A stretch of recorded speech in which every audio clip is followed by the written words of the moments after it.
இயேசு கிறிஸ்துவின் இணையற்ற நாமத்திலே உங்கள் யாவருக்கும் அன்பான வாழ்த்துக்களை தெரிவித்துக் கொள்கிறேன். ஆண்டவர் தருகின்ற சமாதானமும் சந்தோஷமும் இந்த வாழ்க்கையை நிறைவாக காணப்படுவதாக.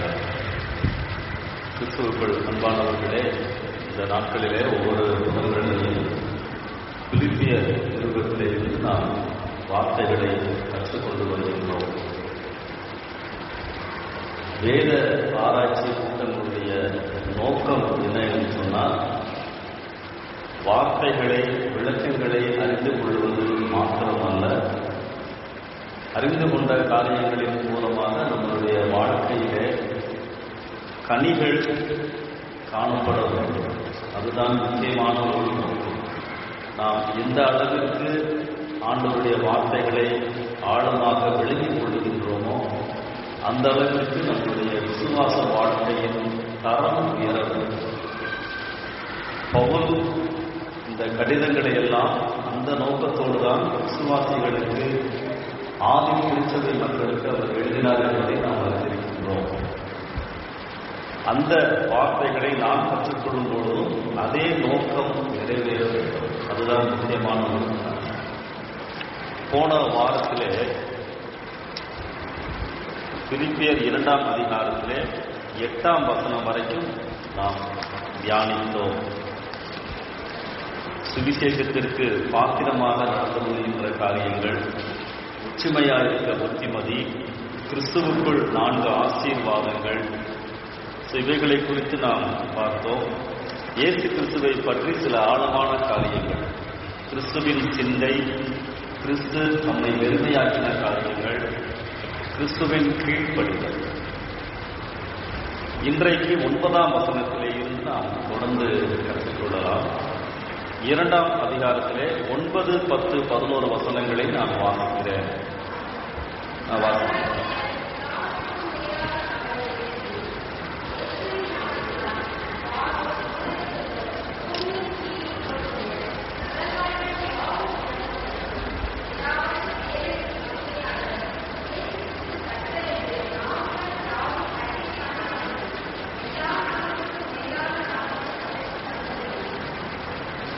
இந்த வசனத்திலே இதற்கு முந்தைய 8 முதல் இருந்த வசனங்களிலே இயேசு கிறிஸ்து இப்படியாக தேவனுக்கு கீழ்ப்படிந்து தம்மை அர்ப்பணித்ததினாலே அவர் பெற்றுக்கொண்ட ஆசீர்வாதங்களை பவுல் இங்கே கோடித்து காண்பிக்கின்றார். தேவன் எல்லாவற்றிற்கும் மேலாக அவரை உயர்த்தி, இயேசு கிறிஸ்து எந்த அளவிற்கு தம்மை தாழ்த்தினாரோ அந்த அளவிற்கு உயர்த்தப்பட்டார் என்று சொல்லி இங்கே பவுல் காண்பிக்கின்றார். தாழ்மை, கீழ்ப்படிதல் எப்பொழுதுமே நம்முடைய வாழ்க்கையிலே உயர்வை கொண்டு வரும். பெருமை இல்லாமல் தாழ்த்துவது, கேள்வி கேட்காமல் கீழ்ப்படிவது, எல்லா நிலைகளிலும் நம்முடைய வாழ்க்கையிலே கண்டிப்பாக உயர்வை கொண்டு வரும். 10ஆம் வசனத்திலே 3 விதமான நிலையில் உள்ளோர் இயேசுவின் நாமத்தில் முழங்கால்களை முடக்கும்படியாய் தேவன் உயர்த்தினார் என்று சொல்லி பவுல் குறிப்பிடுகின்றார். வானோர், பூதலத்தோர், பூமியின் கீழானோர். வானோர் என்று சொன்னால் தூதர்கள், பூதலத்தோர் என்று சொன்னால் பவுல் கடிதம் எழுதிய நாட்களிலே பூமியிலே உயிரோடு இருந்தவர்கள். பூமியின் கீழானோர் என்பது மரித்து அடக்கம் பண்ணப்பட்ட விசுவாசிகள், ஆண்டவருக்குள்ளதாய் மறித்தனர். அதைத்தான் பவுல் இங்கே எழுதுகின்றார். இந்த வசனத்திலே நாம் இன்னொரு காரியத்தையும் புரிந்து கொள்ள முடியும். ஜீவனோடு இருக்கும் பொழுது இயேசு கிறிஸ்துவை ஏற்றுக்கொண்டு முழங்கால் படியிட்டு அவரை வணங்காதவர்கள் நியாய தீர்ப்பின் நாளில் அவருக்கு முன்பதாக முழங்கால் படியிட்டு பிரயோஜனம் இல்லை. அதைத்தான் நாம் புரிந்து கொள்ள வேண்டும். நமக்கு தருகின்ற இந்த நாட்களிலே இந்த வாய்ப்புகளை பயன்படுத்தி அவரை ஏற்றுக்கொண்டு அவரை ஆராதிக்கின்ற பொழுது நாம் நியாய தீர்ப்புக்கு தகுதி உள்ளவர்கள். இந்த இடத்துல ஒரு காரியத்தை நான் காண்பிக்க விரும்புகிறேன். முழங்கால் யாவும் முடங்கும்படி. இந்த நாட்களிலே சில விசுவாசிகளுடைய மத்தியிலே இருக்கின்ற கேள்வி என்ன என்று சொன்னால், முழங்கால் போட்டுதான் ஜெபம் பண்ணணுமா, முழங்கால் கட்டாயமா, அப்படியெல்லாம் சில இடங்களிலே அவர்கள் கேட்கிறார்கள். அப்கோர்ஸ் சில சரீர பலவீனம் இருக்கின்ற பொழுது நாம் அப்படிப்பட்டவர்களுக்கு இந்த விதமான ஒரு கேள்வி இல்லை. ஆனால் எப்பொழுதுமே ஜெபிக்கும் பொழுது முழங்கால் போட்டுதான் ஜெபிக்க வேண்டுமா, உட்கார்ந்து ஜெபிக்க கூடாதா என்றெல்லாம் சிலர் கேட்கிறார். ஆனால் எப்பொழுதுமே வேதம்தான் நம்முடைய எல்லா கேள்விகளுக்கும் பதில் சொல்கிறது என்பதை அறிந்து கொள்ள வேண்டும். நாம் ஜெபிக்கும் பொழுது நமது உடல் பாவனைகளை விட, உடல் மொழியை விட உள்ளங்களையே தேவன் கவனிக்கிறார் என்பது உண்மைதான். ஆனால் பழைய ஏற்பாட்டிலும் புதிய ஏற்பாட்டிலும் உள் உணர்வுகளின் வெளிப்பாடுகளாக உடல் மொழி இருப்பதை நாம் காண முடியும். உள்ளுக்குள்ளதாக எந்த அளவுக்கு பக்தியா இருக்கிறார்கள் என்பதை அவர்களுடைய உடல் பாவனை, உடல் மொழிதான் காண்பித்தது என்று சொல்லி நாம் பார்க்கின்றோம். ஜெபத்திலே முழங்காலில் இருந்து ஜெபிப்பது பயபக்தியையும் தாழ்மையையும் குறிக்கிறது. பழைய ஏற்பாட்டில் பார்த்தீங்கன்னா சாலமோன் ராஜா, அவர் ஒரு மிகப்பெரிய ராஜாவாக இருந்தாலும் ஆலய பிரதிஷ்டையிலே 1 ராஜாக்கள் 8ஆம் அதிகாரம் 54ஆம் வசனத்திலே ஒரு நீண்ட ஜெபத்தை அவர் முழங்காலில் இருந்துதான் ஏறெடுக்கிறார். தானியேல் உயர்ந்த அதிகாரியாக இருந்தாலும் தானியேல் 3ஆம் அதிகாரம் 10ஆம் வசனத்திலே தானியேல் 3 வேளையும் முழங்கால் படியிட்டு ஜெபம் பண்ணி ஸ்தோத்திரம் செலுத்தினார் என்று சொல்லி நாம் பார்க்க முடியும். புதிய ஏற்பாட்டிலே இயேசு கிறிஸ்து கெத்சமனேயில் லூக்கா 22:41 முழங்கால் படியிட்டு ஜெபித்தார் என்று சொல்லி நாம் பார்க்கின்றோம். இயேசுவிடம் சுகம் பெற வந்தவர்கள் முழங்கால் படியிட்டனர். முதல் இரத்த சாட்சியாக மரித்த ஸ்தேவான் அப்போஸ்தலர் 7ஆம் அதிகாரம் 60ஆம் வசனத்திலே முழங்கால் படியிட்டு என்று சொல்லி நாம் பார்க்கின்றோம். பேதுரு தொற்காலை உயிரோடு எழுப்பும் பொழுது முழங்கால் படியிட்டு ஜெபிக்கிறார். அப்போஸ்தலர் 9:40. பவுல் ஆற்றங்கரையிலே கடற்கரையிலே ஜெபிக்கின்ற பொழுது முழங்கால் படியிட்டு என்று சொல்லி அப்போஸ்தலர் 20ஆம் அதிகாரத்திலே 36ஆம் வசனத்திலே 21ஆம் அதிகாரம் 5ஆம் வசனத்திலே பார்க்கிறோம். எபேசு சபை எழுதுகின்ற பொழுது இயேசு கிறிஸ்துவின் பிதாவை நோக்கி முழங்கால் படியிடுகிறேன். எபேசியர் 3:15 பார்க்கிறோம். அப்ப முழங்கால் படியிடுவது வெறுமனே கலாச்சாரத்தை அடுத்தது என தள்ளிவிடக் கூடாது.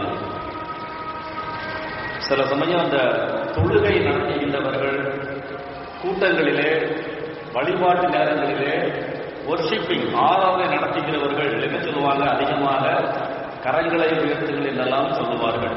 நல்லது. ஆனால் 95ஆம் அதிகாரம் 6ஆம் வசனம், 95ஆம் சங்கீதமே ஒரு தொழுகை சங்கீதம் தான். அதுல பாத்தீங்கன்னா கர்த்தருக்கு முன்பதாக நாம் பணிந்து குனிந்து முழங்கால் படியிட கடவுள். இப்ப முழங்கால் போட்டு ஜெபிப்பது என்பது ஆண்டவருக்கு முன்பதாக நான் எந்த அளவுக்கு பக்தியாக என்னை தாழ்வுபடுத்தியிருக்கிறேன் என்பதை காட்டுகின்ற ஒரு பாவம். சில ஆராதனைகளை சில போதகர்கள் சொல்லுவாங்க, ஜெப நேரத்தில் ஆராதிக்கின்ற நேரத்தில் முடிந்தால் நீங்கள் முழங்கால் படியிடுங்கள் என்று சொல்லி சொல்லுவார்கள். நம்மளுடைய ஆலய ஆராதனைகளே இருக்கின்ற இந்த சேர் அரேஞ்ச்மெண்ட்லாம் பார்த்தீங்கன்னா சில இடங்களில் முழங்கால் போட முடியாத மாதிரி தான் நெருக்கமாக தான் போடுவாங்க. ஆனால் நாம் மனதிலே எதை வைத்துக் கொள்ள வேண்டும், எப்பொழுதும் முழங்கால் படியிட்டு ஜெபிப்பது நல்லது. ஒருவேளை முடியாத நேரத்தில் சரீர பலவீனமான நேரங்களிலெல்லாம் நாம் உட்கார்ந்து ஜெபிப்பதனாலே தவறு கிடையாது. அதை நாம் சரியாக புரிந்து கொள்ள வேண்டும். இங்கே எல்லாருடைய முழங்கால் யாவும் அடங்கும்படி 11ஆம் வசனத்துல எல்லா நாமத்திற்கும் மேலான நாமத்தை அவருக்கு தந்தருளினார். இங்கே ஒரு புதிய பெயரை இயேசு கிறிஸ்துவுக்கு கொடுத்திருப்பதை இங்கே பவுல் குறிப்பிடுகிறார். எல்லா நாமத்திற்கும் மேலான நாமம் என்று சொல்லி வேதத்துல பழைய ஏற்பாட்டில் புதிய ஏற்பாட்டில் எல்லாம் காணப்படுகிற ஒரு பொதுவான சிந்தனை என்று சொன்னால், ஒரு மனிதன் அடுத்த நிலைமைக்கு, புதிய நிலைக்கு, நெக்ஸ்ட் ஸ்டேஜ் தன்னுடைய வாழ்க்கையிலே வருகின்ற பொழுது வேறு பெயர் கொடுக்கப்படும். அதாவது அடுத்த கட்டத்திற்கு அடையாளமாக. உதாரணமா ஆபிராம் என்றுதான் ஆபிரகாம் ஆரம்ப நாட்களிலே அவருடைய பெயர் இருந்தது. ஆபிராம் ஆனா ஆண்டவர் என்ன சொல்லுவாரு? ஆதியாகமம் 17:5 வாக்குத்தத்தத்திற்கு பிறகு, இனி உன் பேர் ஆபிராம் என்னப்படாமல் நான் உன்னை திரளான ஜாதிகளுக்கு தகப்பனாக ஏற்படுத்தினபடியால் உன் பேர் ஆபிரகாம் என்னப்படும்.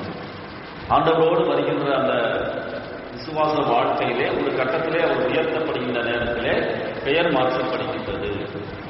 யாக்கோபு ஆதியாகமம் 32:28 யாக்கோபு ஆண்டவரோடு அந்த இடத்திலே ஒரு புதிய உறவுக்குள்ளதாய் வருகின்றார். பயந்து ஜெபித்துக் கொண்டிருக்கின்றார். 20 வருடத்திற்கு பிறகு தன்னுடைய சொந்த வீட்டிற்கு, இடத்திற்கு அவர் வருகிறார். எப்படி அவர் போனார், எப்படியெல்லாம் அவர் வாழ்ந்தார் என்று சொல்லி நமக்கு நன்றாகவே தெரியும். இப்பொழுது ஆண்டவரோடு அவர் ஜெபித்துக் கொண்டிருக்கின்றார், போராடி கொண்டிருக்கின்றார். அப்ப அந்த இடத்திலே ஆண்டவர் அவரிடத்திலே கேட்கிறார், உன் பெயர் என்ன? ஆண்டவருக்கு தெரியாதா? இனி நீ யாக்கோபு அல்ல, இனி நீ ஏமாற்றுக்காரன் அல்ல, உன் பேர் இஸ்ரவேல் என்று அடுத்த கட்டத்துக்காக சொல்லுகிறார். அதே மாதிரி புதிய ஏற்பாட்டில் யோவான் சுவிசேஷத்துல வரும், பேதுருவுக்கு ஆண்டவர் பெயர் மாற்றி கொடுக்கிறார். கேபா, பாறை, உறுதியானவன் என்று சொல்லி அடுத்த கட்டத்திற்கு கொண்டு வருவதை ஆண்டவர் பேதுருவுக்கு உணர்த்துவதை நாம் இங்கே பார்க்கின்றோம். அப்ப இந்த இடத்திலே இயேசு கிறிஸ்து சிலுவையிலே வெற்றியாய் திறந்ததற்கு பிறகு அவருக்கு ஒரு புதிய நாமம், கர்த்தர் என்ற நாமம் கொடுக்கப்படுகின்றது. நீங்க வெளிப்படுத்தின விசேஷம் 2:17 3:12 ஜெயம் கொள்ளுகிறவனுக்கு புதிய நாமத்தை கொடுப்பேன். இது வேதத்தினுடைய ஒரு வழக்கம். இங்கே இயேசு கிறிஸ்துவுக்கு த லார்ட், கர்த்தர், ஆண்டவர் என்ற பெயர் கொடுக்கப்படுகின்றது.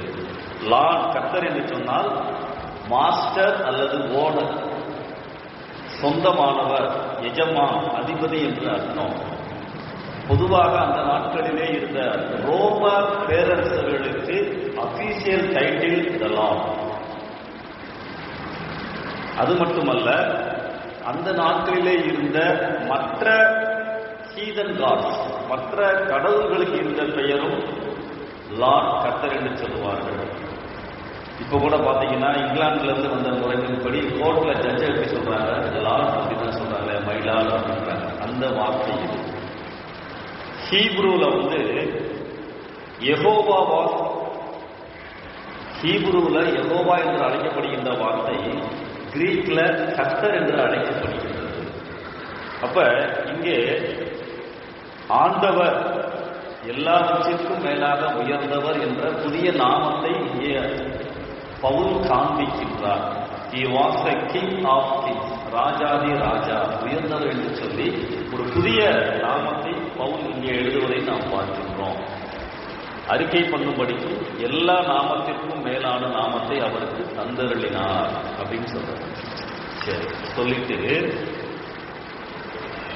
12ஆம் வசனத்திலிருந்து 16ஆம் வசனம் வரைக்கும் வாசிக்கலாம். வாசிக்கிறீங்களா?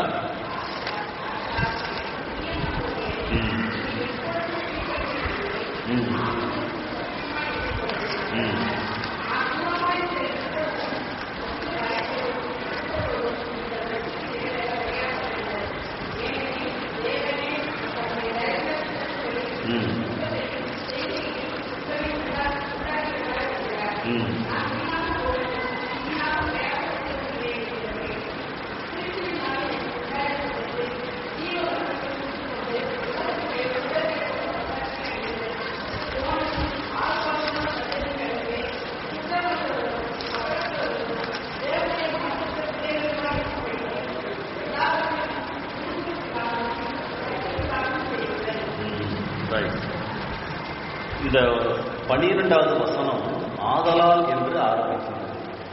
எப்பொழுதுமே இந்த மாதிரி இணை சொற்கள் வருகின்ற பொழுது ஆதலால், ஏற்கனவே, எனவே, அப்படி இருக்க, ஏனெனில் அப்படின்னு ஆரம்பிக்கும் பொழுது அதற்கு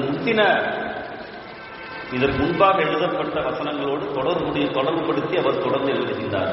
இங்கே ஆதலால் என்று சொல்வது இதற்கு முன் கிறிஸ்துவின் சிந்தையை காண்பித்ததை மறுபடியும் நினைவுபடுத்துகின்றார்.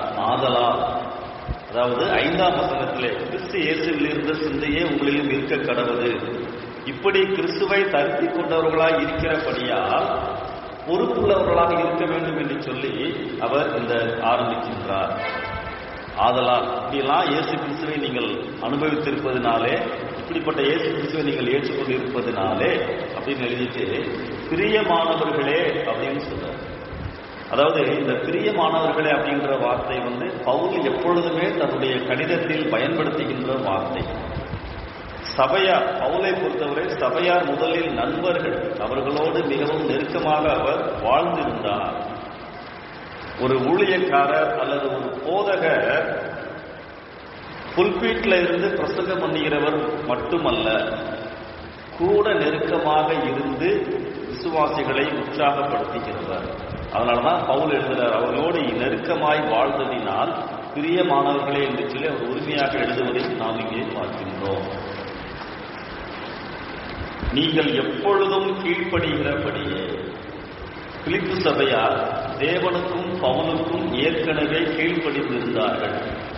அவர் என்ன எழுதுறாரு, நீங்கள் நான் இருக்கும் பொழுதெல்லாம் நல்லா கீழ்ப்படிந்தீங்க, நான் உங்களுக்கு சமீபமாய் இருக்கும் பொழுது மாத்திரமல்ல, நான் தூரமாய் இருக்கும் பொழுதும் அப்படின்னு சொல்றாரு. அப்ப நான் இப்ப உங்களோடு இல்லை, நான் இப்ப ஜெயில இருக்கிறேன், ஆனாலும் கூட இந்த சமயத்துல நான் உங்களோடு இருந்த பொழுது எப்படி நீங்கள் வாழ்ந்தீர்களோ, பக்தியா இருந்தீர்களோ, கீழ்ப்படுத்தி இருந்தீர்களோ, அதே போல நீங்கள் இருக்க வேண்டும் அப்படின்னு சொல்லி எழுதுறாரு. அதாவது ஊழியக்காரர் இல்லாவிட்டாலும் கீழ்ப்படிய வேண்டும். ஒரு சின்ன பிள்ளைக்கு எழுதுற மாதிரி அவர் அந்த சபையாருக்கு அவர் எழுதிக்கிட்டார். நான் இல்லைன்னு சொல்லி நீங்க சாதாரணமாக இருந்து விடக்கூடாது, கவனமாய் வாழ வேண்டும். அதாவது உதாரணமா சொன்னோம் அப்படின்னு சொன்னா, பள்ளிக்கூடத்துல கிளாஸ் ரூம்ல டீச்சர் இல்லைன்னா எப்படி இருப்பாங்க பிள்ளைய, ஒரே கஜ கஜ கஜன்னு சத்தமா இருக்கும் இல்லையா? திடீர்னு டீச்சர் எல்லாம் வந்தாங்கன்னா அப்படியே அமைதியா. அந்த மாதிரி தான் அவர் எழுதுறாரு. நான் இருந்தாலும் இல்லாட்டி நீங்கள் ஒரே மாதிரி விசுவாசத்திலே வாழ வேண்டும் அப்படின்னு சொல்லி எழுதிட்டு ஒரு முக்கியமான காரியத்தை எழுதுறாரு. நான் தூரமா இருக்கிற இப்பொழுதும் அதிக பயத்தோடும் நடுக்கத்தோடும் உங்கள் ரட்சிப்பு நிறைவேற பிரயாசப்படுங்கள். இதுக்கு என்ன அர்த்தம்? ஆண்டவர் தான் நம்ம சிறுவிலே ரட்சித்து விட்டாரு. இந்த இடத்துல ஒர்க் அவுட் யுவர் சால்வேஷன், இங்கிலீஷ்ல அப்படிதான் சொல்றது. விசுவாசிகளின் பொறுப்பு, அதாவது பயத்தோடும் நடுக்கத்தோடும் என்று பவுல் கூறியிருப்பது விசுவாசிகள் தேவனை கனப்படுத்த வேண்டும் என்பதை குறிக்கின்றது. தேவனுக்கு பிரியமாயிருப்பவர்கள், தேவனை நேசிப்பவர்கள் அவருக்கு பயந்து அவரை கனப்படுத்துவார்கள். அதாவது தேவ பயம் என்று சொன்னால், தேவ பயம், கடவுள் பயம், பயத்தோடும் நடுக்கத்தோடும் சொல்லும் பொழுது ஒரு ஆசிரியருக்கு மாணவர்கள் பயப்படுவதைப் போல அல்ல, அலுவலகத்திலே வேலை பார்ப்பவர்கள் தன்னுடைய மேல் அதிகாரிக்கு பயப்படுவதைப் போல அல்ல. அந்த அர்த்தத்திலே நாம் இதை எடுத்துக்கொள்ளக்கூடாது. ஒரு மகள் தன் தகப்பனுக்கு மன வருத்தத்தை உண்டாக்குவதற்கு அஞ்சுவதைப் போல, ஒரு மகள் ஐயோ நான் இந்த தவறை செய்துவிட்டால் என் அப்பா இதற்காய் வருத்தப்படுவாரே. இன்னொரு விதமாக, நான் இந்த காரியத்தை செய்துவிட்டால் ஆண்டவருடைய புகழுக்கு என்னால் களங்கம் ஏற்பட்டு விடுமே, அந்த தேவபயம். ஒன்று கடவுள் வருத்தப்படுவாரே என்ற உணர்வு, இரண்டாவது நான் இந்த தவறை செய்துவிட்டால் என்னால் கிறிஸ்தவத்திற்கு, கடவுளுடைய பெயருக்கு களங்கம் ஏற்பட்டு விடுங்க, கிறிஸ்தவங்க இப்படி பண்ணிட்டாங்களே. அதுதான் தேவ பயம் என்று சொல்லி பவுல் இங்கே குறிப்பிடுகின்றார். தேவ பயம். இன்னைக்கு அநேக சமயங்களிலே கிறிஸ்தவர்கள் மத்தியிலே தேவ பயம் இல்லாத நிலையை பார்க்கிறோம். காரணம் என்ன? ரட்சிப்பின் அனுபவம் இல்லை. ரட்சிக்கப்பட்ட பிள்ளைகள் கவனமாக வாழ வேண்டும் என்று சொல்லி விசுவாசிகளுடைய பொறுப்பை இங்கே பவுல் எழுதுவதை பார்க்கின்றோம். உங்கள் ரட்சிப்பு நிறைவேற பிரயாசப்படுங்கள் என்று கூறப்பட்டுள்ளதை, தேவன் நமக்கு தந்த ரட்சிப்பை நாம் நிறைவேற்ற வேண்டும் என்று நினைக்கக்கூடாது. அவர் எல்லாவற்றையும் முடித்து விட்டார். இன்னைக்கு சிஎஸ்ஐ அல்லது மறுமலர்ச்சி திருச்சபைகளை அல்லாத மற்ற சபைகள், குறிப்பாக கத்தோலிக்க சபைகள், செவன்த் டே சபைகள்லாம் என்ன அவர்களுடைய உபதேசம் என்ன என்று சொன்னால், சிலுவை மாத்திரமல்ல, நாமும் சில காரியங்களை செய்ய வேண்டும், உடலை வருத்த வேண்டும். சிலுவையிலே ஆண்டவர் முழுமையான ரட்சிப்பை கொடுக்கவில்லை என்று சொல்லி அவர்கள் வலியுறுத்தி பல காரியங்களை செய்கிறார்கள். நான் ஒரு தடவை அன்னை வேளாங்கண்ணிக்கு போயிருந்தேன், சுத்தி பார்க்கறதுக்கு போயிருந்தேன். அன்னை வேளாங்கண்ணிலிருந்து 10 கிலோமீட்டர்ல இருந்த ஒரு சபையில என்னை 3 நாள் பேச கூப்பிட்டுருந்தாங்க. அப்ப வீட்டில் சொன்னேன், நாங்களும் வர்றோம், வேளாங்கண்ணியை பார்க்கணும் அப்படின்ட்டாங்க. அதனால எல்லாரும் போனோம். 3 நாள் அங்கே நான் பேசினேன் வேற ஒரு சபையில. சரி எப்படி இருக்குன்னு பார்க்கறதுக்காக 2 நாள் வந்து பார்த்துட்டு போனோம். அது கிட்டத்தட்ட ரொம்ப வருத்தமா இருந்துச்சு, ஆச்சரியமா இருந்துச்சு. அது சொல்றதெல்லாம் உங்களுக்கு தெரியும்னு நினைக்கிறேன். கிட்டத்தட்ட ஆண்டவருடைய ஆசீர்வாதத்தை பெற்றுக் கொள்வதற்கு, மன்னிப்பை பெற்றுக் கொள்வதற்கு இவங்க சிலுவையில் அறையப்படாத கூட ஏகப்பட்ட காரியங்களை செய்து கொண்டிருந்தார்கள். அது எல்லாத்தையும் நான் சொல்ல விரும்பல. அப்ப அந்த விதமான காரியத்தை பவுல் இங்கே சொல்லவில்லை. அதாவது கிருபையினால் மீட்கப்பட்ட விசுவாசிகள் என்ற நிலையில் நாம் நம்முடைய ரட்சிப்பு நிறைவேற இறுதி வரை பாடுபட வேண்டும், தக்க வைத்துக் கொள்வதற்கு. இது ஒரு தொடர் முயற்சி. ஒரு வீட்டை கட்டி முடிக்கிறோம், அதை தொடர்ச்சியா மெயின்டைன் பண்றோம் இல்லையா? ஒரு 3 வருஷம் 5 வருஷத்துக்கு பிறகு வெள்ளை அடிக்கிறோம், மராமத்து வேலையெல்லாம் பார்க்கணும் இல்லையா? அதை போல அந்த ரட்சிப்பின் அனுபவத்தை புதுப்பித்துக் கொண்டே இருக்கின்ற ஒரு காரியத்தை தான் பவுல் இங்கே எழுதுகின்றார். பாதியிலே நிறுத்த வேண்டாம், சுவிசேஷத்தின் முழுமையான பலனை பெற்றுக்கொள்ள வேண்டும். இயேசு கிறிஸ்து மலை பிரசங்கத்தில் சொல்லுவார், மத்தேயு 5:48, உங்கள் பிதா சற்குணராய் இருப்பதை போல நீங்களும் பூரண சற்குணராய் இருக்க கடவீர்கள். என்னுடைய தொடர் முயற்சி சுத்திகரிக்கப்படுகின்ற அனுபவத்தை தான் பவுல் இங்கே எழுதுகின்றார். இப்ப திருச்சபையில் எதுக்கு ரெசர்வேஷன் வச்சிருக்காங்க? இதுக்காக தானே எல்லாரும் ரட்சிக்கப்படுவதற்காகவா? இல்ல, ரட்சிப்பில் வளருவதற்காக, இன்னும் ஆண்டவரை அறிந்து கொள்வதற்காக, என்னுடைய விசுவாசத்தின் வாழ்க்கையிலே விசுவாசத்திலே வளருவதற்காக, பலவீனங்களிலிருந்து விடுதலை பெற்று பலனை பெற்றுக் கொண்டு பசுத்தமாய் வாழ்வதற்காக. அதுக்கு தான் அந்த 2 நாட்களை விசேஷமாய் வைத்திருக்கிறார்கள். அப்ப இந்த விதமாக நான் ஆண்டவருக்குள்ளதாய் வளருவதற்கு அந்த அர்த்தத்திலே தான் பவுல் இங்கே சொல்லுகின்றார். அப்ப ரட்சிப்பு நிறைவேற பிரயாசப்படுங்கள் அப்படின்னு சொன்னா, நாம் கிறிஸ்துவுக்கு கீழ்ப்படிந்து கடவுளுடைய சித்தத்தை செய்வதற்கு ஆயத்தமாய் இருக்க வேண்டும். கிறிஸ்துவின் மாதிரியை நம் வாழ்வின் எல்லா நிலைகளிலும் பின்பற்ற வேண்டும். நம் வாழ்க்கை இன்னும் பரிசுத்தமாகிக் கொண்டே இருக்க வேண்டும். இதற்காகத்தான் மேலே இயேசு கிறிஸ்துவை அவர் ஒரு மாதிரியாக சொல்லியிருந்தார் என்று சொல்லி நாம் பார்க்கின்றோம். எபிரேயர் 12:4 வாசிங்களேன்.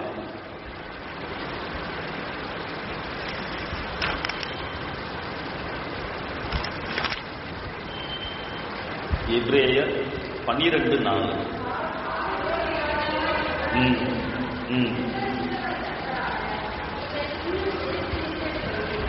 பாவத்திற்கு எதிராக நிற்க வேண்டும், அதான் பிரயாசப்படுது.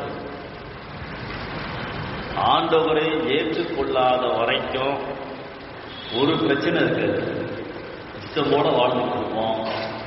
மனசுக்குள்ள எந்த ஒரு குரலும் வராது.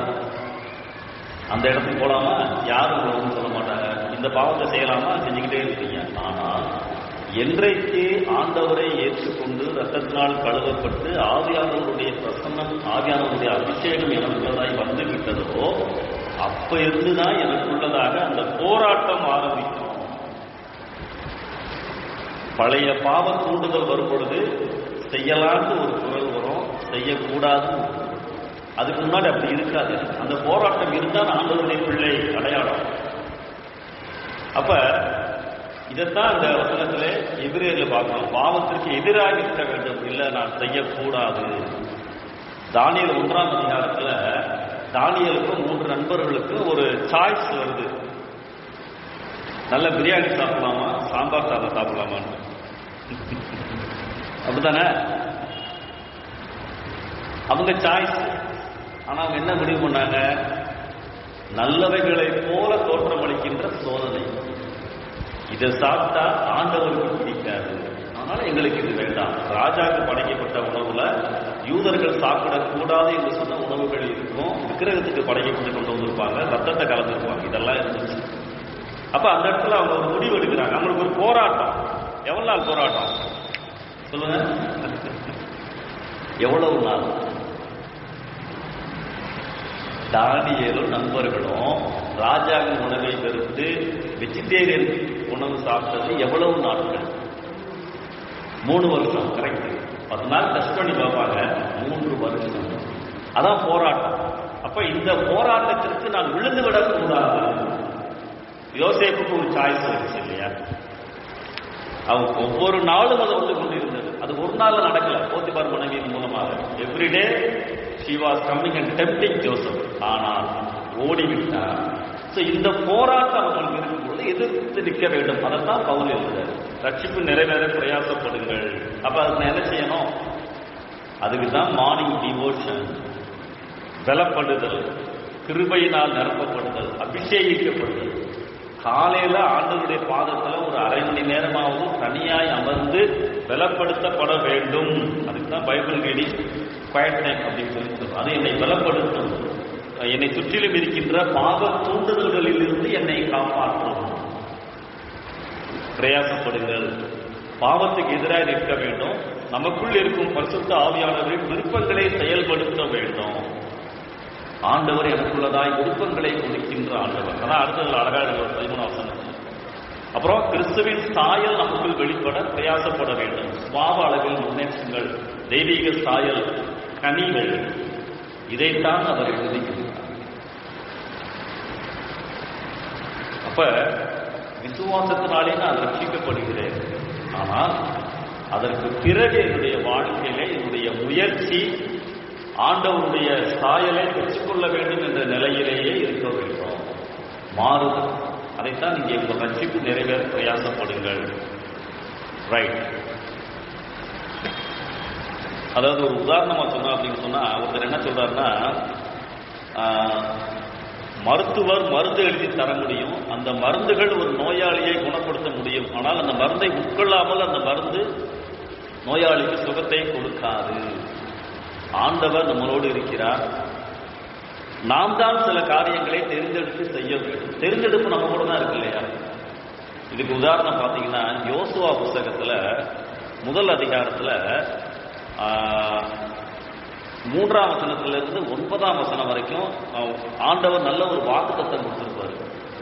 நான் உன் கூட இருப்பேன், கலங்காதே திகையாதேன்னு சொல்லி, நீ எங்கெல்லாம் போயோ நான் மோச கொடுத்தப்ப உன்னோட இருப்பேன்னு சொல்லியிருப்பாரு. ஆனா இடையில பாத்தீங்கன்னா ஒரு காரியத்தை சொல்லியிருப்பாரு. 7-8 வசனங்கள்ல, நான் உன் கூட இருக்கிறேன், ஆனா நீ என்ன செய்யணும்? இரவும் பகலும் உன் நியாய பிரமாணத்தை தியானித்துக் கொண்டிருப்பாயாக, அது உன்னை விட்டு விலகாது இருப்பாயாக, அதன்படி நீ நடந்து கொள்ளும் பொழுது நீ நீதிமானாயும் நல்ல வெற்றியை பெற்றுக் கொள்வாய். அப்ப என்ன சொல்ற ஆண்டவர்? நான் உன் கூட இருக்கிறேன், பலப்படுத்துறேன், என்னுடைய வழிநடத்துதலை, என்னுடைய பிரசன்னத்தை நீ உணர வேண்டும் என்று சொன்னால் நீ என்னுடைய வேதத்தை உட்கொண்டு அவைகளின்படி நடக்க வேண்டும். அப்ப நம்மளுடைய செயல்களும் இந்த ரட்சிப்பிலே உண்டு. ஆண்டவனை ரட்சித்து விட்டார், இஷ்டம் போல வாழலாம் கிடையாது. ஆண்டவர் நான் ரட்சிக்கப்பட்ட நாள் ஒரு புள்ளி. அன்று முதல் நான் வளர்ந்து கொண்டே இருக்க வேண்டும். அதுதான் முக்கியமான ஒரு காரியம். நான் பிரயாசப்பட வேண்டும். ஆண்டவர் மத்தேயு 6:26 ஒரு வசனம் சொல்லியிருப்பாரு. ஆகாயத்து பட்சிகளை கவனித்து பாருங்கள், விதைக்கிறதும் இல்லை, அறுக்கிறதும் இல்லை, அவைகளையும் பரமபிதா கொலை பூட்டுகிறான்னு போட்டு. அப்ப அந்த பறவைகள்லாம் மரத்திலேயே உட்கார்ந்துருக்குமா? இல்ல, இறை தேடி செல்ல வேண்டும். அப்ப ஆண்டவர் நமக்கும் சில பொறுப்புகளை கொடுத்திருக்கிறார் ஆவிக்குரிய வாழ்க்கையிலே. அதை நான் சரியாக கடைபிடிக்க வேண்டும், ஜெபிக்க வேண்டும், வேதத்தை வசனத்தினால் நிரப்பி தியானிக்க வேண்டும். சோதனைகள் வராமல் இருக்க, விழாமல் இருக்க, பலப்படுத்தப்பட, கடவுளினுடைய விருப்பம் நம்முடைய வாழ்க்கையிலே நிறைவேற நான் பிரயாசப்பட்டுக் கொண்டே இருக்க வேண்டும். அதைத்தான் இங்கே எழுதுகின்றார். ஏன்னா 13ஆம் வசனம் பார்த்தீங்கன்னா, ஏனெனில் நம் சுய பலத்தினால் நமது ரட்சிப்பை நிறைவேற்ற முடியாது, கடவுள் நம்மில் கிரியை செய்தால் மட்டுமே நிறைவேற்ற முடியும்.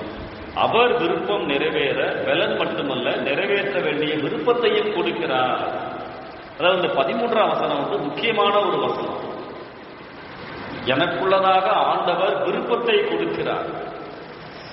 அந்த விருப்பத்தை செயலாற்றுவது என் கையிலே இருக்கின்றது. தரிசனத்தை கொடுப்பார். நல்ல காரியங்களை எனக்குள்ளதா இருந்து தொடங்கி வைப்பார்.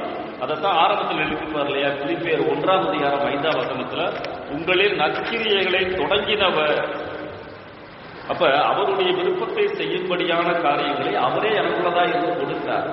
நல்ல காரியங்களை எனக்குள்ளதாய் கொடுக்கிறவராய் எப்பொழுது அவரோடு நான் நெருக்கமாய் இருக்கின்ற பொழுது. பவுல் தன்னுடைய அனுபவத்திலே இருந்து சில காரியங்களை அவர் எழுதுகின்றார். அப்ப ரட்சிப்பு நிறைவேற பிரயாசப்படுங்கன்னா என்னுடைய உடலை வருத்துவதோ அல்லது பாவ மன்னிப்புக்காக வேற எதையாவது செய்வதோ அல்ல, ஆண்டவருக்குள் வளருவதற்காக என்னுடைய பிரயாசங்கள். வளர்றது மட்டும் இல்ல, ஆண்டவரோடு உள்ள உறவுகளை நான் நிலைத்திருக்காவிட்டால் விழுந்து விடுவேன். செடிக்கு தண்ணி ஊற்றலன்னா என்ன ஆகும்? இப்பெல்லாம் பயங்கரமா வெயில் அடிக்கும். முன்னெல்லாம் 2 நாளைக்கு ஒரு 3 நாளைக்கு ஊற்றிட்டு இருந்தோம் சின்ன சின்ன செடிகளுக்கு. இப்ப காலையில ஊற்றுறதுக்கு சாயந்தரம் ஊற்றுறது. அவ்வளவு வெயில் அடிக்குது. ஏன்? இல்லை என்றால் வறண்டு விடும், கருகி போய்விடும். அதைத்தான் இங்கே இருக்கு. அப்ப என்னுடைய ரட்சிப்பின் அனுபவத்தை நான் தக்க வைத்துக் கொள்வதற்கு ஆண்டவரோடு தொடர்பிலே இருப்பது, சீரான தொடர் உறவிலே இருப்பது அவசியம். ஜெபம், வேத வாசிப்பு தான் எனக்கு உதவி செய்யும். வேற ஒன்று இதை சொல்றப்ப இப்படி எனக்கு ஞாபகத்துக்கு வருது. பர்சனல் அட்டென்ஷன் வித் காட், அதான் முக்கியம்.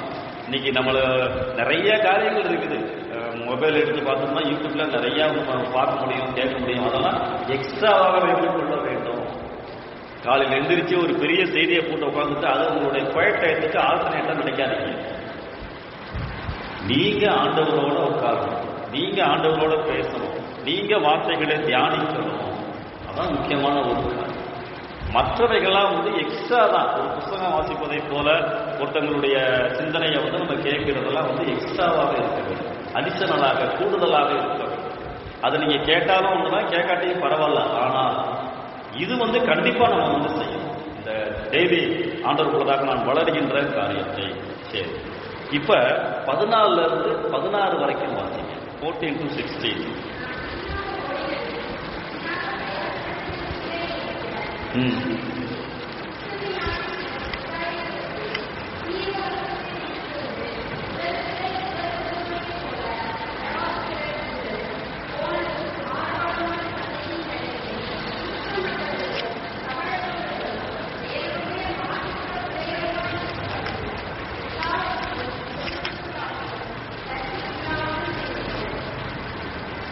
இந்த 14 இருந்து 16 வரைக்கும் இருக்கிற வசனங்கள்ல ஒரு கிறிஸ்தவனின் அடையாளங்கள் என்று சொல்லி 6 காரியங்களை பவுல் இங்கே குறிப்பிடுகிறார். The signs of a true Christian, 6 அடையாளங்களை குறிப்பிடுகின்றார். ஜீவ வசனத்தை பிடித்துக் கொண்டு உலகத்திலே சுடர்களை போல பிரகாசிக்கின்ற நீங்கள். அப்ப ஜீவ வசனம் அப்படின்றது அப்படின்னா என்ன அர்த்தம்? ஜீவ வசனம் என்று சொன்னால் எனக்கு ஜீவனை கொடுக்கின்ற வார்த்தைகள். நான் அந்த எப்படிப்பட்ட ஜீவன்? இந்த ஆவிக்குரிய வாழ்க்கையை உயிரோடு வைத்துக் கொள்வதற்கு உதவுகின்ற வார்த்தைகள், ஆண்டவருடைய வார்த்தைகள். ஆண்டவருடைய வார்த்தைகளில் உயிர் உள்ளது. என்னோடு அது பேசுகிறது, என்னை தொடுகிறது, என்னை உணர்த்துகின்றது. ஜீவ வசனத்தை அதை பிடித்துக் கொண்டு சுடர்களை போல பிரகாசிக்கிற நீங்கள். அப்ப கிறிஸ்தவ வாழ்க்கை என்பது மின்னுகின்ற வாழ்க்கை. 118ஆம் சங்கீதம் 27ஆம் வசனத்துல கர்த்தர் நம்மை பிரகாசிப்பிக்கிற தேவனாய் இருக்கிறார். ஆண்டவருடைய தொடுதல் எனக்குள்ளதாய் முழுமையாய் வரும் பொழுது ஐ வில் பி ஷைன், நான் பிரகாசிப்பேன். இந்த உலகத்திலே வாழ்கின்ற பொழுது, இருட்டான பாவமான உலகத்தில் நான் இருக்கின்ற பொழுது நான் வெளிச்சமாக அடையாளப்படுத்தப்படுவேன். ஒரு குடும்பத்திலேயோ, ஒரு குழுவிலேயோ, ஒரு வீட்டிலேயோ, ஒரு ஆபீஸ்லயோ நான் இருக்கின்ற பொழுது நான் ஆண்டவருடைய பிள்ளையாக இருந்தால் நான் வித்தியாசமாக அடையாளம் காணப்படுவேன். நாகமானுடைய வீட்டில் நிறைய வேலைக்காரங்க இருந்தாங்க. படை தளபதி இல்லையா, யூதர்களும் இருந்திருப்பாங்க. அடிமைகளாக கொண்டு வந்து வச்சிருக்கிறாரு. ஆனால் அந்த ஒரு பெண் தான் பிரகாசித்தார். அதான் முக்கியமான ஒரு காரணம். சரி, இப்ப இந்த 14, 15, 16 நம்ம வாசி பார்த்தோம்னா 6 காரியங்களை நாம் கண்டுகொள்ள முடியும். முதலாவது காரியம் நற்குணங்களால் மின்னுகின்ற வாழ்க்கை. அதான் முதலாவது அடையாளம் உண்மையான கிறிஸ்தவனுக்கு. அவனை பார்க்கும் பொழுதே அவனுடைய வாழ்க்கை பிரகாசமாய் இருக்கும், ஆண்டவருடைய சாயல் இருக்கும். தீவெட்டியை பிடித்துக் கொண்டு ஓடும் பொழுது அது எரிவதற்கு எண்ணெய் முக்கியம். ஆண்டவருடைய வார்த்தை தான், அதைத்தான் நான் பிடித்துக் கொண்டு ஓட வேண்டும். அப்பதான் என்னுடைய வாழ்க்கை பிரகாசமாய் இருக்கும். நான் எப்பயுமே அழுத்தி சொல்லுகின்ற காரியம், ஆண்டவருடைய வார்த்தைக்கு தான் நாம் அதிக முக்கியத்துவம் கொடுக்க வேண்டும். சடங்காச்சாரங்களுக்கோ பாரம்பரியங்களுக்கோ முதலாவது அல்ல. இப்ப நிறைய கிறிஸ்தவங்க பாத்தீங்கன்னா ஓடிக்கிட்டு தான் இருக்கிறாங்க. ஆனா சில பேர் டார்ச்சே இல்லாம, தீவெட்டியே இல்லாம ஓடுறாங்க. சில பேர் தீவெட்டில வெளிச்சம் இல்லாம ஓடிக்கொண்டிருக்கிறார்கள். பவுல் என்ன எழுதுறாரு? ஜீவ வசனத்தை பிடித்துக் கொண்டு, அப்ப நற்குணங்களால் மின்னுகின்ற ஒரு வாழ்க்கை. 15ஆம் வசனத்துல பாத்தீங்கன்னா, கோணலும் மாறுபாடுமான சந்ததி. இன்னொரு மொழியாக்கத்துல நெறிகெட்ட சீரழிந்த தலைமுறை. இயேசுவும் அப்போஸ்தலர்களும் நாம் வாழும் இந்த உலகை விசுவாசம் இல்லாத மாறுபாடுள்ள சந்ததி என்றுதான் அழைத்தார்கள். பவுலும் அதைத்தான் சொல்லுகின்றார். மத்தேயு 17:17, அப்போஸ்தலர் 2:40 மாறுபாடுள்ள சந்ததி. இன்றைக்கும் நம் உலகம் அப்படித்தான் காணப்படுகின்றது. தவறான கருத்துகள், மதிப்பீடுகள், ஒழுக்கக்கேடான வாழ்க்கை முறையை பின்பற்றுகின்ற கூட்டம், துணிகரமாக வேண்டுமென்றே பொய் சொல்லுகின்ற காரியங்கள், பழைய வரலாறுகளை திரித்து கூறுகின்ற காரியங்கள் இன்றைக்கும் பார்க்கின்றோம். மிஷனரிமார்கள் செய்த காரியங்களை எல்லாம் ஒன்றுமே இல்லாமல் இருப்பதை போல காண்பிக்கின்ற காரியங்கள் நன்றாக இன்றைக்கும் நடைபெற்றுக் கொண்டிருக்கின்றது. அப்ப இதைத்தான் அவர் சொல்லுகின்றார். இப்படிப்பட்ட கோணலும் மாறுபாடுள்ள சந்ததியிலே நடுவிலே நாம் வாழ்கிறோம். அப்படி இருக்கும் பொழுது என்ன எழுதுகின்றார்? இரண்டாவது தகுதி என்ன? முறுமுறுப்பு இல்லாமல். இந்த முறுமுறுப்பு இல்லாமல் அப்படின்ற வார்த்தை வந்து முக்கியமானது. ஆண்டவருக்கு பிடிக்காத ஒரு வார்த்தை. பழைய ஏற்பாட்டில் பார்த்தீங்கன்னா மோசேக்கு விரோதமாக முறுமுறுத்தார்கள் பல இடங்கள்ல. யாத்திராகமம் 15ஆம் அதிகாரத்துல 24ஆம் வசனத்துல மாராவில் தண்ணீர் இல்லாத போது, 16ஆம் அதிகாரம் 2ஆம் வசனத்துல இறைச்சிக்காக, அப்புறம் என்னாகமம் 16:41 மோசேக்கு விரோதமாக. நான் ஏன் இந்த வார்த்தையெல்லாம் சொன்னேன்னா, இந்த பழைய ஏற்பாட்டில் எந்த வார்த்தை பயன்படுத்தப்பட்டிருக்கின்றதோ அதே வார்த்தையை தான் பவுல் இங்கே கிரேக்க மொழியிலே பயன்படுத்துகிறார். பழைய ஏற்பாடு எபிரேய மொழி, அதற்கு இணையான வார்த்தையை, அதே வார்த்தையை பயன்படுத்துகின்றார். அப்ப பழைய ஏற்பாட்டில் எப்படி ஆண்டவருக்கு விரோதமாக, ஆண்டவரை புரிந்து கொள்ளாமல் முறுமுறுத்தார்களோ அந்த முறுமுறுப்பு இருக்கக்கூடாது. இந்த கொரோனா சமயத்தில் நிறைய பேர் முறுமுறுத்தார்கள். என்னிடத்திலே நிறைய கேள்வி எல்லாம் கேட்டார்கள். ஏன் ஆண்டவர் இப்படி பண்றாரு? பாவத்தினுடைய விளைவுகள். நம்ம அதை வந்து ஆண்டவர் மேல குற்றம் சுமத்த முடியாது. அப்புறம் இந்த நாட்கள்லையும் நம்ம எவ்வளவோ ஜெபம் பண்றோம், 10 வருஷமா இப்படிதானே ஆட்சி நடந்துட்டு இருக்குது. நிறைய கேள்விகள், விளங்கிக் கொள்ள முடியாத காரியங்கள் முறுமுறுப்பாய் மாறி முடிகின்றது. அப்ப ஒரு உண்மையான கிறிஸ்தவன் எந்த நிலைமையிலும் முறுமுறுக்க கூடாது. ஏன் முறுமுறுக்கிறோம்? புரிந்து கொள்ளாத போது, நம்பாத போது, பொறுத்து கொள்ள முடியாத போது தான் முறுமுறுப்பு. இந்த முறுமுறுப்பு எல்லா லெவல்லையும் இருக்குது. ஆண்டவருக்கு மட்டும் இல்ல, நம்மளுடைய அனுதின அன்றாட குடும்ப வேலை பார்க்கின்ற உறவுகளிலே நாம் இதை காண்பிக்கிறோம். ஆனால் ஒரு கிறிஸ்தவன் முறுமுறுப்பு இல்லாமல் இருக்க வேண்டும். அடுத்து என்ன வார்த்தை பயன்படுத்துறாரு? தர்க்கிப்பில்லாமல். தர்க்கிப்பில்லாமல்னா வாதாடாமல், ஆர்கியூமெண்ட் பண்ணாமல். அதாவது 1 தீமோத்தேயு 2ஆம் அதிகாரம் 8ஆம் வசனம், 1 தீமோத்தேயு 2:8, 2 தீமோத்தேயு 2:14, 1 கொரிந்தியர் 11:16. இதுலையும் பவுல் இதே காரியங்களை சொல்கிறார். தர்க்கிக்காதீங்க, வாதிடாமல். அதாவது தர்க்கம் செய்கிறவன் ஆவிக்குரிய வாழ்வில் வளர மாட்டான். இன்னைக்கு நிறைய தர்க்கங்கள் ஓடி, சில கேள்விகளுக்கு பதில் இல்லை. ஆனால் வேதம் என்ன சொல்லுகின்றது? இந்த மாதிரிலாம் உட்கார்ந்து யோசிக்காதீங்க, போய்கிட்டே இருங்க. தர்க்கிப்பு இல்லாமல் நான் செய்ய வேண்டும். அடுத்து 4வது என்ன போட்டிருக்கு?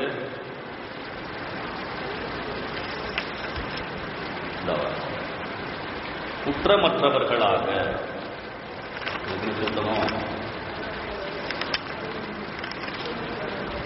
அந்த வசனத்தில் அடுத்து என்ன போட்டிருக்கு? கோணலும் மாறுபாடும் சந்தேகங்களிலே குற்றமற்றவர்களும் கபடற்றவர்களும். அப்ப குற்றமற்றவர்களாக, முறுமுறுப்பு இல்லாதவர்களாக, தர்க்கிக்காமல், கபடற்றவர்களாக என்று சொன்னால் இது ஒரு முக்கியமான ஒரு வார்த்தை. எனக்குள் எப்படி இருக்க வேண்டும், அதான் உண்மையான ஒரு அர்த்தம். அதாவது என்னுடைய சிந்தனை வாழ்வில் ஆண்டவர் என்பதாக நான் எப்படி இருக்கிறேன், அதான் கபடற்றவர்களாக. அதாவது இந்த என்னுடைய விசுவாசம், என்னுடைய சிந்தனை பரிசுத்தமாக இருக்க வேண்டுமா, தண்ணீர் கலக்காத பாலை போல இருக்க வேண்டும் என்று சொல்லி ஒருவர் சொல்லுகிறார். அதாவது complete sincerity in thought and character. என்னுடைய சிந்தனையிலும் என்னுடைய செயலிலும் முழுவதுமாக நேர்மையாக இருக்கின்றது, கபடி இல்லாமல் கபடற்றவர்களாக எனக்குள் இருக்கின்ற காரியம். அடுத்து பார்த்தீங்கன்னா கரை இல்லாத மாசற்றவர்களாக. மாசற்றவர்களாக என்று சொன்னால் தேவனுக்கு முன்பதாக. இதனுடைய மாசற்றவர்களாக என்பதற்கு சரியான அர்த்தம் என்ன என்று சொன்னால், பலி கொடுப்பதற்கு பலிபீடத்தில் இருக்கும் தகுதியான பொருட்களை போல பழுது இல்லாமல் குறை இல்லாமல் நான் காணப்பட வேண்டும். தேவனுக்கு முன்பதாக, blameless in the sight of the Lord, ஆண்டவருக்கு முன்பதாக குற்றமற்றவர்களாக இருப்பதைத்தான் மாசற்றவர்களாக என்று சொல்வதை நாம் இங்கே பார்க்கின்றோம். அப்ப இந்த 14 முதல் 16 வசனங்கள்ல நான் என்ன சொல்ல வந்திருக்கிறேன், அடையாளங்கள். ஒரு கிறிஸ்தவனுடைய 6 அடையாளங்கள் பார்க்கின்ற பொழுது, பிரகாசிக்க வேண்டும், முறுமுறுக்க கூடாது, தர்க்கிக்க கூடாது, குற்றமற்றவர்களாய் இருக்க வேண்டும், கபடற்றவர்களாய் இருக்க வேண்டும், மாசற்றவர்களாய் இருக்க வேண்டும். இதெல்லாம் என் வாழ்க்கையில வருவதற்கு பிரயாசப்படுங்கள். அதெல்லாம் ஒரு முதல் இதிலே நான் வளர வேண்டும். கோபப்படுகிறோம், பொறாமைப்படுகிறோம். இதெல்லாம் ஒரு நாளில் என்னை விட்டு போகின்ற காரியம் அல்ல, தொடர்ச்சியா என் கூட இருந்துட்டு தான் இருக்கு. அப்ப இதிலே இருந்து நான் விடுதலை பெற வேண்டும். இதைத்தான் அவர் எழுதுறாரு. வாழ்க்கையில கனிகள் வருவதற்கு நீங்கள் பிரயாசப்பட வேண்டும் என்று சொல்லி எழுதுவதை நாம் பார்க்கின்றோம். சரி, இப்ப 17, 18 வாசனை.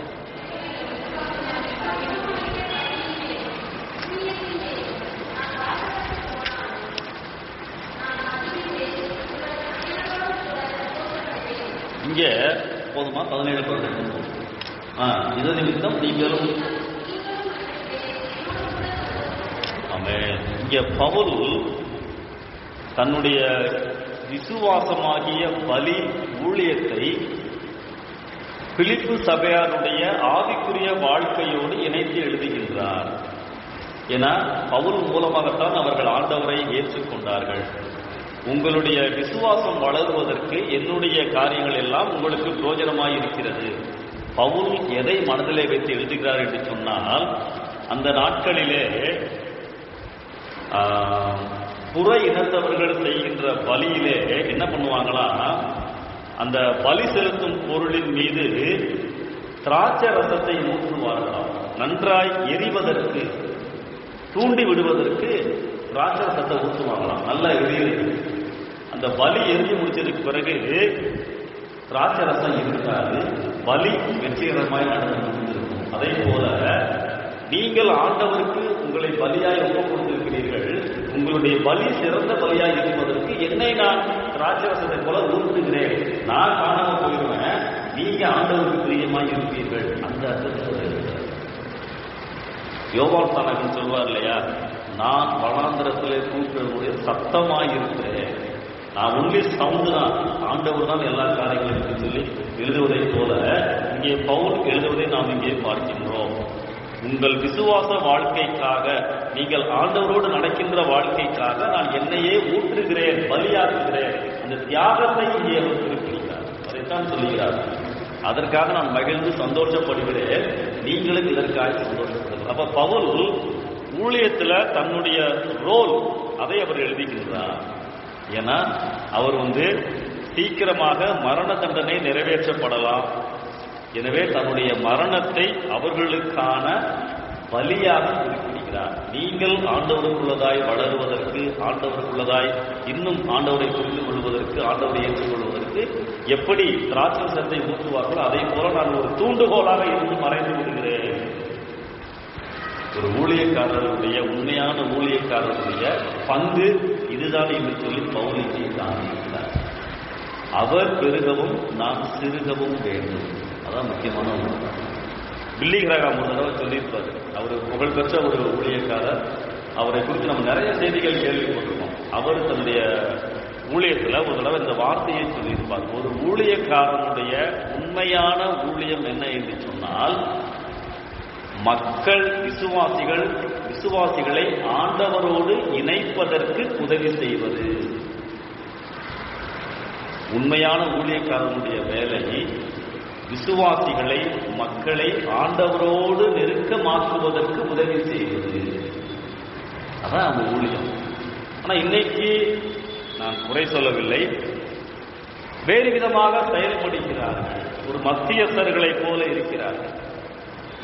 என்னிடத்திலே வாருங்கள், நான் உங்களுக்காக ஜெபிக்கிறேன், ஆண்டவர் இப்படி சொல்லியிருக்கிறாரு, நீங்க இந்த மாதிரி பொருத்தனை பண்ணி ஜெபம் பண்ணுங்க.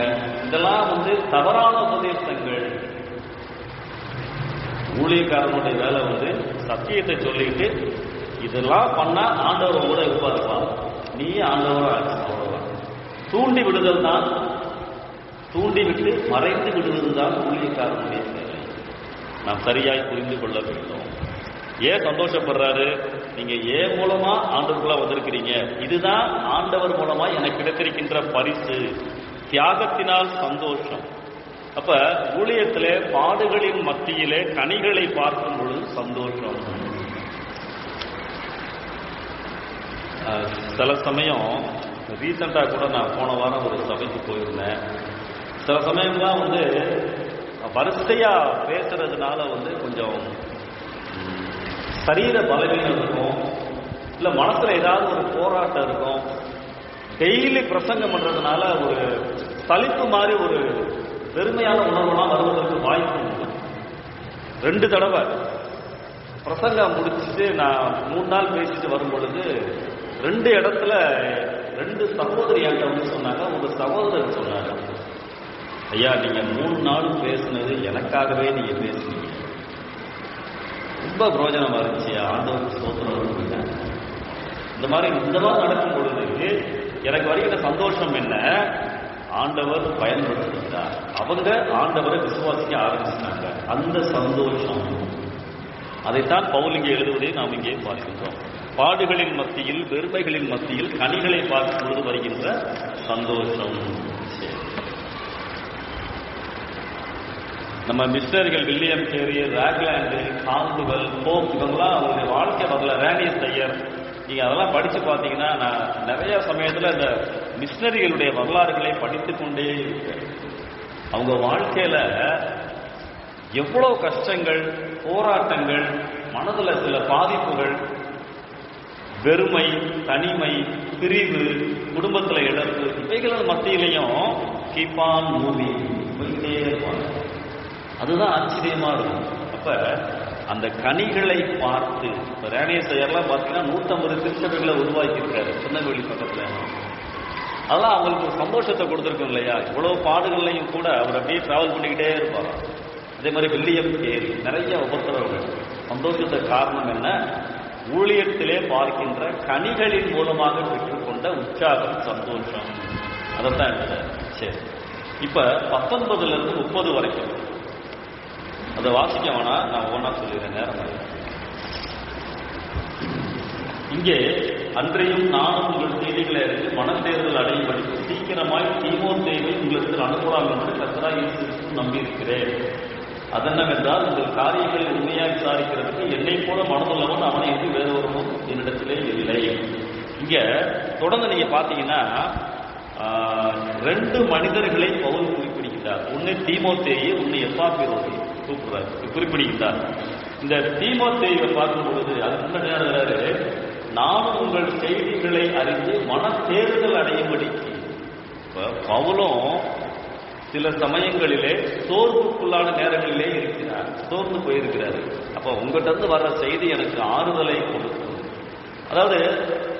தன்னுடைய ஆவிக்குரிய நிலைமையை வெளிப்படையாக விசுவாசிகளிடத்திலே தெரிவிக்கின்ற ஒரு ஊழியக்காரர். ஒத்துக்கிறாரு, நானும் நல்லா தான் இருக்கிறேன், எனக்கு உங்களுடைய ஜெபங்கள் தேவை என்று சொல்லி ஓப்பனாக பவுல் விசுவாசிகள் எழுதுகிறார்.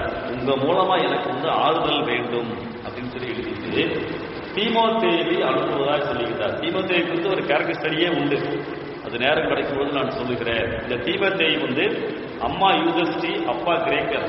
அப்போஸ்தலர் 16:1-3 நம்ம பார்க்கிறோம். பிலிப்பு சபையை உருவாக்குவதற்கு பவுலுக்கு தீமோத்தேயு உதவியாக இருந்தார். இந்த நிருபத்தை எழுதும் பொழுது தீமோத்தேயு கூட தான் இருக்கிறார். சரி, 21ஆம் வசனத்துல ஒரு முக்கியமான காரியத்தை எழுதுறாரு. மற்றவர்கள் எல்லோரும் 20 தீமோத்தேயுவை உயர்த்தி எழுதுகின்றார். என்னை போல மனதுள்ளவன் அவனை என்று வேறு இடத்துல இல்லை. தீமோத்தேயுடைய பண்பை இந்த இடத்துல காண்கிறார். அவர் என்னை மாதிரியே பவுல் மூலமாக உருவாக்கப்பட்டவர் தான் தீமோத்தேயு, தீத்து போன்ற ஊழியக்காரர். ஒரு நல்ல ஊழியக்காரன் நல்ல ஊழியக்காரர்களை தொடர்ந்து அவருக்கு பின் ஏற்படுத்துவான். அதான் பவுலுடைய அருமையான ஒரு ஊழியத்தின் முறை. செகண்ட் லைன் லீடர்ஷிப் வச்சுட்டு போயிடுறாங்க. தீமோத்தேயு, தீத்து இப்படிப்பட்டவர்களை வைத்திருந்தார். 21ஆம் வசனத்துல அவங்களை எழுதிட்டு மற்றவர்கள் எல்லோரும் கிறிஸ்து இயேசு கூறுவதை தேடாமல் தங்களுக்குரியவைகளையே தேடுகிறார்கள். டு அட்வான்ஸ் themselves, தங்களுடைய முன்னேற்றத்திற்காகத்தான் முக்கியமா இருக்கிறாங்க அப்படின்னு சொல்லி மற்றவர்களை அவர் எழுதுகின்றார். யார் எழுதுறாரு? அந்த நாட்களிலே இருந்த கள்ள உபதேசக்காரர்களை அவர் எழுதுகின்றார்.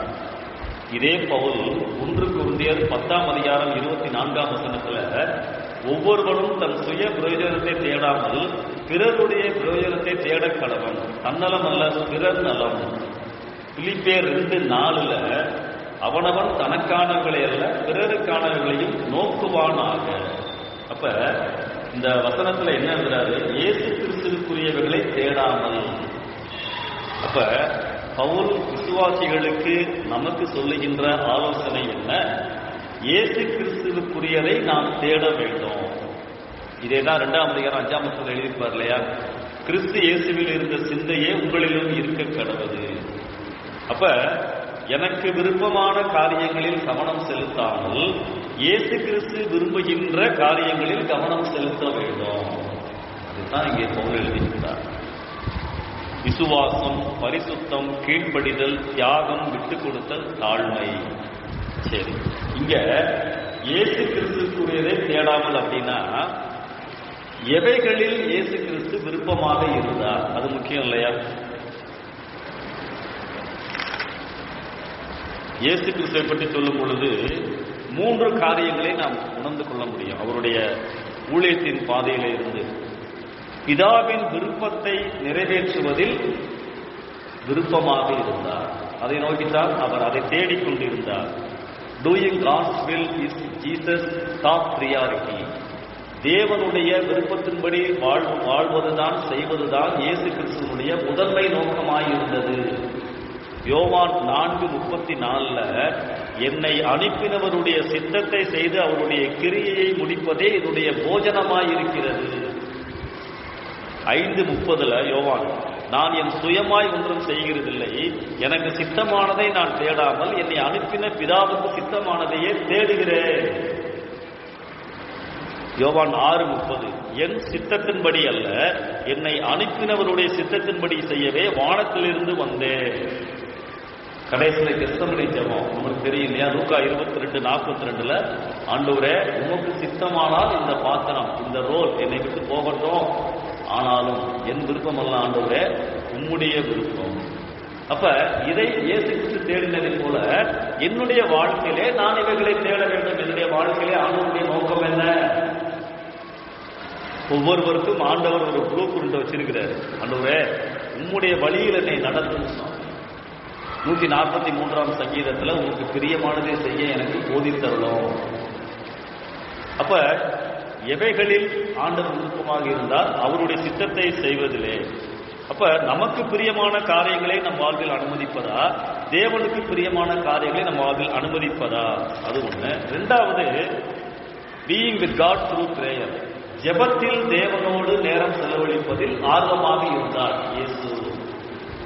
நிறைய உதாரணம் இருக்கு இல்லையா பைபிள்ல. சித்தத்தை செய்ய வேண்டும், அதற்கு எனக்கு எது ஹெல்ப் பண்ணும், ஆண்டவரோடு செலவழிக்கின்ற நேரம். எபிரேயர் 5:7 அவர் மாம்சத்தில் இருந்த நாட்களில் பலத்த சத்தத்தோடும் கண்ணீரோடும் விண்ணப்பம் பண்ணினார். மார்க் 1:35 இயேசு அதிகாலையில் இருட்டோடே எழுந்து வனாந்திரமான ஒரு இடத்திற்கு போய் அங்கே ஜெபம் பண்ணினார். நிறைய இருக்குது. மார்க் 6:46 ஜெபம் பண்ணும்படி மலையிலே ஏறினார். லூக்கா 6:12 ஜெபம் பண்ணும்படி மலையின் மேல் ஏறி ரா முழுவதும் தேவனை நோக்கி ஜெபம் பண்ணினார். அப்ப இயேசு எவைகளை தேடிக் கொண்டிருந்தாரோ நம்மளை பவுல் தேட சொல்றாரு, ஆண்டவருடைய ஜெப வாழ்க்கை. மூன்றாவது அப்போஸ்தலர் 10:38 நன்மை செய்கிறவராக சுற்றித் திரிந்தார். Interested in blessing others, doing good things. ஆண்டவரோடு அவருடைய விருப்பத்தை செய்கின்ற பொழுது, ஜெபத்திலே அவரோடு நான் அதிக நேரம் செலவழிக்கின்ற பொழுது, அதனுடைய விளைவாக என் வாழ்க்கையிலே பிறருக்கு நன்மை செய்ய வேண்டும் என்று நான் உந்தப்படுவேன். அதைத்தான் நாம் புரிந்து கொள்ள வேண்டும். கடைசி வரைக்கும் அவர் மற்றவர்களுக்கு உதவி செய்து கொண்டுதான் இருந்தார். Spontaneously helping others. அவரை பிடிக்க வரும் பொழுது மல்கூஸ் என்ற ஒரு போர் வீரனை நம்மால் வீரன் கூட இருப்பாரு பேதுரு கட்டிட்டாரு. அப்ப கூட பாருங்க அந்த காதை அந்த மனிதனை அவர் சுகப்படுத்துகிறார். அப்ப அந்த நன்மை செய்கிறது அவர் எப்பொழுதுமே அவர் செய்து கொண்டே இருந்தார் என்று சொல்லி பார்க்கிறோம். அப்ப இங்க என்ன எழுதுறாரு, மற்றவர்கள் இயேசுக்குரியவர்களை தேடாமல் தங்களுக்குரியவர்களே தேடுகிறார்கள். என்ன எழுதுறாரு, நான் இயேசுக்குரியவர்களை தேட வேண்டும். இயேசு என்ன தேடினாரோ அதை நான் தேடுவேன். அப்புறம் 20 தொடர்ந்து எழுதிட்டு அவருடைய பயணத்திற்கு எழுதுறாரு. எழுதிட்டு 25ஆம் வசனத்துல எப்பாப்பிரோதியத்தை பற்றி எழுதுறாரு. அந்த வசனத்துல அவரை குறித்தும் எழுதுகின்றார். என் சகோதரன், உடன் வேலையார், உங்கள் ஸ்தானாதிபதி, குறைச்சலில் உதவி செய்தவன், ஊழியத்திற்கு தன் பிராணனையும் எண்ணாதவர். 30ஆம் வசனத்துல எழுதியிருக்கிறார்.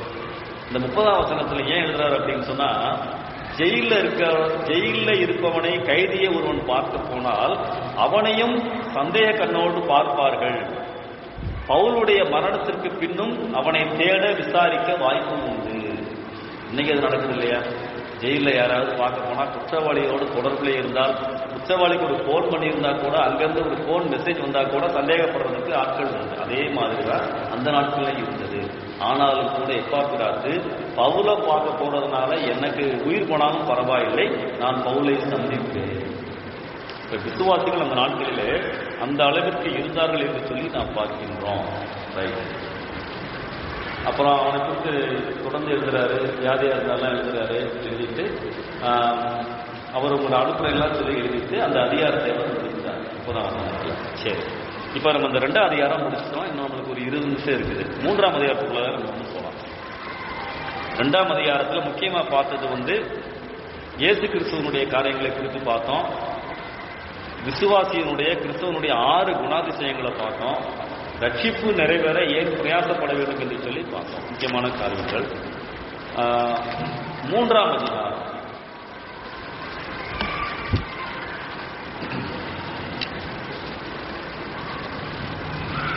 மூன்றாம் அதிகாரத்துல நான் பொதுவா ஒவ்வொரு அதிகாரத்துக்கும் ஒரு தலைப்பு கொடுத்திருந்தேன் இல்லையா?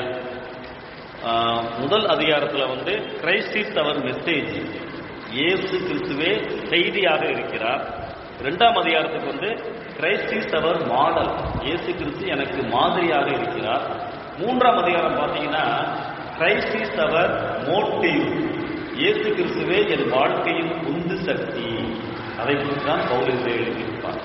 முதல் வசனம் பார்த்தீங்கன்னா, மேலும் என் சகோதரரே கர்த்தருக்குள் சந்தோஷப்படுங்கள், எழுதுகிறவைகளையே எழுதுவது எனக்கு வருத்தம் அல்ல, அது உங்களுக்கு நலமாக இருக்கும். மேலும் அப்படின்னு எழுதும் பொழுது இனி கூற உள்ள அறிவுரைகள் எச்சரிப்புகளை குறிக்கின்றது. இது வரைக்கும் நான் சில காரியங்கள் எழுதிட்டேன், தியாலஜி எழுதியிருக்கிறேன், இறையியல் எழுதியிருக்கிறேன். இனிமே நீங்க என்ன செய்ய வேண்டும் என்பதை குறித்து அவர் எழுதிக்கின்றார். கர்த்தருக்குள் சந்தோஷப்படுங்கள். ஆக்சுவலா 11ஆம் வசனம் வரைக்கும் பார்த்தீங்கன்னா 4 தலைப்புகளை நான் கொடுக்க விரும்புகிறேன். 11ஆம் வசனம் வரைக்கும். அதாவது ஒன்று அழிக்க முடியாத ஆனந்தம், ரெண்டாவது அழிக்க நினைத்த யூதர்கள் 2-3 வசனங்கள்ல, அப்புறம் 4, 5, 6க்கு அவசியமாய் நினைத்தவைகள் அல்லது ஆசீர்வாதமாய் நினைத்தவைகள் 4, 5, 6 இருக்கிறது. 7 to 11 வரைக்கும் ஆண்டவரை அறியும் அறிவே அவசியம் அல்லது மேலானது என்று பிரித்துக் கொள்ளலாம். இப்ப முதலாவது வசனம் அழிக்க முடியாத ஆனந்தம். ஏன் அப்படி சொல்றேன்? அவர் என்ன எழுதுறாரு பாருங்க, கர்த்தருக்குள் சந்தோஷப்படுங்கள். அப்ப ஜாய், கிறிஸ்டியன் ஜாய், கிறிஸ்தவனுக்கு வருகின்ற மகிழ்ச்சி அல்லது சந்தோஷத்தை பவுல் இங்கே எழுதுகிறார். இந்த மகிழ்ச்சி, சந்தோஷம் அழிக்க முடியாத ஒரு காரியம். இந்த சந்தோஷத்தை யாரும் எனக்குள் இருந்து எடுக்க முடியாது. எதை அவர் எழுதுகின்றார் வாசிங்க. யோவான் 16:22.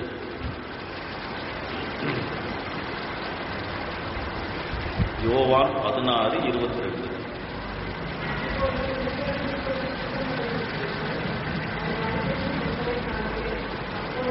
யோவான் 16:22.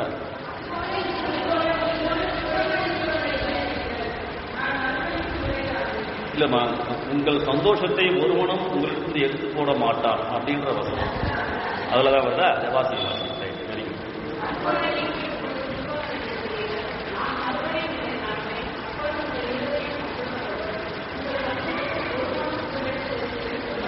ஆமென். இந்த சந்தோஷத்தை தான் அவர் எழுதுகின்றார். இயேசு சொல்லுகின்றார், இந்த சந்தோஷத்தை யாரும் எடுக்க முடியாது. அப்ப கிறிஸ்தவ சந்தோஷம் கிறிஸ்துவில் உள்ளது, அவருடைய ஐக்கியத்தில் உள்ளது. கிறிஸ்தவ வாழ்க்கை என்றால் அடிப்படையாக கிறிஸ்துவனுடைய பிரசன்னத்தில் வாழ்வது, அதான் முக்கியம். ஆண்டவர் இன்னொரு இடத்துல சொல்லுவார் யோவான்ல, என்னுடைய சந்தோஷத்தையே உங்களுக்கு கொடுக்கிறேன். எப்ப சொல்லுவாரு? ஊழியம் நடைபெற்றுக் கொண்டிருக்கின்ற மனிதனாக உயிரோடு நாட்களில் அவர் எழுதுவார். யோசிச்சு பாருங்க, இயேசு கிறிஸ்து ஒரு மனிதனாக இந்த உலகத்திலே வாழ்ந்து கொண்டிருந்த பொழுது, மக்களோடு இருந்த பொழுது, ஊழியம் செய்து கொண்டிருந்த பொழுது அவருக்கு சுற்றிலும் நிறைய நெருக்கடிகள் இருந்தன. எப்பயும் கூட ஆட்கள் இருந்துகிட்டே இருந்தாங்க. குற்றப்படுத்துவதற்கு என்ன அவர் பேசுறாருன்னு சொல்லி குற்றம் கண்டுபிடிக்க, அவரை எரிச்சலை உண்டு பண்ணுவதற்கு சுத்தி ஆள் இருந்துகிட்டே இருந்தாங்க. கொலை செய்ய தேடிக்கிட்டே இருந்தாங்க. இதெல்லாம் ஆண்டவருக்கு தெரியும். ஒரு கட்டத்தில் அவரை கல்லெல்லாம் எரியறதுக்கெல்லாம் வர்றாங்க. அப்ப ஆண்டவர் இவைகளின் மத்தியிலே தான் ஊழியம் செய்து கொண்டிருந்தார், சமாதானமாக இருந்தார். என்ன சொல்றாரு? அந்த சமாதானத்தை உங்களுக்கு கொடுக்கிறேன். அப்ப அந்த சமாதானம் எனக்கு உண்மையிலே இருந்துச்சுன்னா, எனக்குள் சில போராட்டங்கள் நெருக்கடிகள் இருந்தாலும், வெளியே இருந்து சில அச்சுறுத்தல்கள் இருந்தாலும், ஆண்டவரே நான் சமாதானமாய் வாழ முடியும், சந்தோஷமாய் வாழ முடியும். அதைத்தான் இங்கே பவுல் எழுதுகின்றார். அதாவது எல்லா பொருட்களையும் எல்லா மனிதர்களையும் ஒரு கிறிஸ்தவன் இழக்கலாம், ஆனால் கிறிஸ்துவை இழக்க முடியாது. பவுல் அனுபவித்து ஒரு இடத்துல எழுதுவார். ரோமர் 8ஆம் அதிகாரத்துல வாசிக்க வேண்டாம், கடைசி 35-39 வசனங்கள் வரைக்கும் என்ன எழுதியிருப்பாருன்னா, ஒரு பெரிய பட்டியல், மரணமோ அப்படிலாம் நிறைய எழுதிட்டு கடைசியில கிறிஸ்துவின் அன்பை விட்டு நம்மை பிரிப்பவன் யார்? உபத்திரவம், வியாகுலம், துன்பம், பசி, நிர்வாணம், நாசமோசம், பட்டயம், மரணம், ஜீவன், உயர்வு, தாழ்வு, எதுவுமே என்னை ஆண்டவரிடத்திலிருந்து பிரிக்காது. அந்த உறவில் வருகின்ற சந்தோஷம், ஆண்டவரை நான் இழந்து போகவே மாட்டேன். அப்ப எனக்கு இருக்கிற சந்தோஷம் சூழ்நிலைகளினாலோ சூழ்நிலைகள் மாறுவதனாலோ அல்ல, இயேசு கிறிஸ்து எனக்குள்ளதான் இருப்பதினாலே. ஒரு மிஷனரி டிராவல்ல சில முக்கியமான பொருட்கள் எல்லாம் தொலைச்சிட்டாரு. அதுல என்ன போயிடுச்சுன்னா, முக்கியமா அவருடைய மெசேஜ் நோட்டு தொலைஞ்சு போச்சான். பொதுவாக ஊழியக்காரங்களுக்கு மெசேஜ் நோட்டு ரொம்ப முக்கியமானது. அதான் டூல் பாக்ஸ் மாதிரி. நான் ஒரு நோட்டு வச்சிருக்கேன் பார்த்தீங்களா, அது மாதிரி என்கிட்ட நிறைய நோட்டு இருக்கு. அதுதான் நம்மளுக்கு ஊழியக்காரங்களுக்கு பொக்கிஷம். புத்தக குறிப்பெல்லாம் எழுதி வச்சிருக்கோம், பல வருஷங்களுடைய உழைப்பு அதில் இருக்கும். அந்த நோட்டு தொலைஞ்சு போயிடுச்சு. அப்புறம் ஃப்ரெண்ட்ஸுடைய அட்ரஸ் எல்லாம் வச்சிருந்தாரா, அது தொலைஞ்சு போச்சான். இந்த மாதிரி முக்கியமான ஒரு தொலைஞ்சு போனோம்னா அவருக்கு ரொம்ப டென்ஷன் ஆயிடுச்சு, ரொம்ப வருத்தப்பட்டு உட்காந்துருந்தாரு. ஆண்டவர்கிட்ட என்ன ஆண்டவரே இப்படி ஆச்சுன்னு சொல்லி குழப்பிட்டு இருந்தாங்க. அப்ப ஆண்டவர் சொன்னாரா, அதோட கூட அவர் உபயோகப்படுத்துற பைபிளும் தொலைஞ்சு போயிருச்சான். அதில் நிறைய குறிப்புகள் எழுதி வச்சிருப்பான். எப்படி இருக்கு பாருங்க. அப்ப ஆண்டவர் சொன்னாரா, ஏன் வருத்தப்படுற, நீ இதெல்லாம் இழந்தாலும் என்னை நீ இழக்கவில்லையே, நான் உங்களதான் இருக்கேன். அப்பதான் அவருக்கு ஒரு விழிப்புணர்வு வந்துச்சான். நம்ம தான் ஆண்டவர் கூட இருக்கிறாரு. ஸோ இந்த சந்தோஷம் அதை தான் இங்கே பவுல் எழுதுவதை நாம் பார்க்கின்றோம். அப்ப ஏன் சந்தோஷப்பட வேண்டும் என்று சொல்லி பவுல் சில காரியங்களை நாம் அறிந்து கொள்ள வேண்டும். சந்தோஷம் என்பது ஆவியின் கனிகளில் ஒன்று இருக்கா. கலாத்தியர் 5:22 இருக்கு. அப்ப நாம் சந்தோஷப்படுவது பரிசுத்த ஆவியானவர் நமக்குள்ளே வாசம் பண்ணுகிறார் என்பதற்கு சான்று. சில விசுவாசிகளுடைய முகத்தை பார்த்தீங்கன்னா they always had a long face. இதே சீரியஸா ஒரு கவலையோட பிரச்சனையோட முகத்திலே தெரிஞ்ச அகத்தின் அழகு முகத்தில் தெரியும். அந்த உள்ள அவங்க ஏதோ ஒரு பிரச்சனையில இருக்கிறாங்கிறத நம்ம கண்டுபிடித்து விடலாம். அப்படி நாம் இருக்கக்கூடாது. கோர்ஸ் எல்லாத்துக்கும் பிரச்சனை உண்டு. ஸ்தோத்திரம் சொல்லிட்டு சந்தோஷமா இருங்க. உங்க சந்தோஷம் மற்றவங்களுக்கு பத்திக்கணும், அதான் சந்தோஷம். அப்புறம் நாம் எப்பொழுதும் சந்தோஷமாக இருந்தால் காரியங்கள் சரியாக நடவாத போதும் தேவனுக்கு விரோதமாக முறுமுறுத்து குறை கூறும் பாவத்தை தவிர்ப்போம். முறுமுறுக்க மாட்டோம், அந்த பாவம் செய்ய மாட்டோம். அப்புறம் நாம் எல்லா சூழலிலும் சந்தோஷமாக இருந்தால் பிறரும் இயேசுவை அறிந்து கொள்ள விரும்புவார்கள். நானே கவலையா இருந்தா, கிறிஸ்தவங்களே கவலையா இருக்காங்க, அப்ப நான் எதுக்கு கிறிஸ்தவ வரணும்? கிறிஸ்தவங்களை பாருங்க, என்ன வந்தாலும் சந்தோஷமா இருக்கிறாங்க பாருங்க. அப்ப அந்த கிறிஸ்து எனக்கு வேண்டும். இன்னொன்னு, ஒரு பொதுவான காரியம், சந்தோஷமா இருப்பது நம்ம ஹெல்த்துக்கே நல்லது இல்லையா? பிளட் பிரஷர்லாம் வராது, சுகர்லாம் வராது. ஸோ சந்தோஷமாய் இருக்க வேண்டும் என்பது அழிக்க முடியாத ஆனந்தம். அதான். அப்புறம் அவர் என்ன எழுதுறாரு, எழுதினவைகளையே எழுதுவது எனக்கு வருத்தம் அல்ல. அதாவது சந்தோஷத்தை குறித்து ஏற்கனவே எழுதியிருக்கிறாரு. 1ஆம் அதிகாரம் 18:26, 2ஆம் அதிகாரம் 2:29 ஏற்கனவே எழுதியிருக்கிறாரு. ஆனால் மறுபடியும் ஏன் எழுதுகின்றார்? பொதுவா விசுவாசிகளுடைய ஆவிக்குரிய வளர்ச்சிக்காக ஒரே காரியத்தை மறுபடியும் நினைவுபடுத்தி எச்சரிப்பது தவறு கிடையாது. ஊழியர்கள் ஒரு 2 வருஷத்துக்கு முன்னாடி பண்ண பிரசங்கத்தை மறுபடியும் பண்ணா தப்பு கிடையாது. ஒருவேளை அவர் வேற பிரசங்கம் இல்லாதனால பண்ணிருக்க மாட்டாரு. ஆவியானவர் ஏவி இருப்பாங்க, இந்த காரியத்தை சொல்லு அப்படின்னு சொல்லி பவுல் எத்தனை எழுதுகின்றார். அதாவது விசுவாசிகள் உறுதியுள்ளவர்களாக மாறுகின்ற வரைக்கும் நினைவுபடுத்திக் கொண்டே இருப்பது நல்ல பயிற்சி. Repetition is safety one good practice என்று சொல்லுவார்கள். அது என்ன எழுதுறாரு, அது உங்களுக்கு நலமாயிருக்கும், எனக்கு வருத்தம் அல்ல, உங்களுக்கு நன்மை. மறுபடியும் கேட்பதினால் இழப்பு இல்லை, நல்லதுதான். புத்திமதியை மறுபடியும் மறுபடியும் கேட்பது கஷ்டமாய் தோன்றினாலும் புத்திமதியின் மேன்மையை உணர்ந்தவர்கள் கேட்டுக்கொண்டே இருப்பார்கள், பக்தி விருத்தி உண்டாகும். ஒரு தடவை ஒரு ஊழியக்காரர் என்னிடத்திலே வருத்தப்பட்டார். என்ன எப்ப பார்த்தாலும் ரட்சிப்பை குறித்தே பேசுறீங்க அப்படின்னு சொல்லி சொல்றாங்க சபையில. அப்படி சொல்றவங்களாம் ரட்சிக்கப்பட்டிருக்கவே மாட்டாங்க. அதாவது வேதத்துல நீங்க பாத்தீங்கன்னா மனம் திரும்ப வேண்டும் என்பதை குறித்து நிறைய போதனைகள் உண்டு, மாற வேண்டும் என்பதை குறித்து நிறைய அதிகமான போதனைகள் உண்டு. அப்ப சபையில ஒவ்வொரு வாரமும் வந்து கர்த்தர் உங்களை உயர்த்துகிறார், கர்த்தர் உங்களுக்கு கார் கொடுக்கிறார், கர்த்தர் உங்களுக்கு வீடு கொடுக்கிறார், நல்லா தான் இருக்கும்.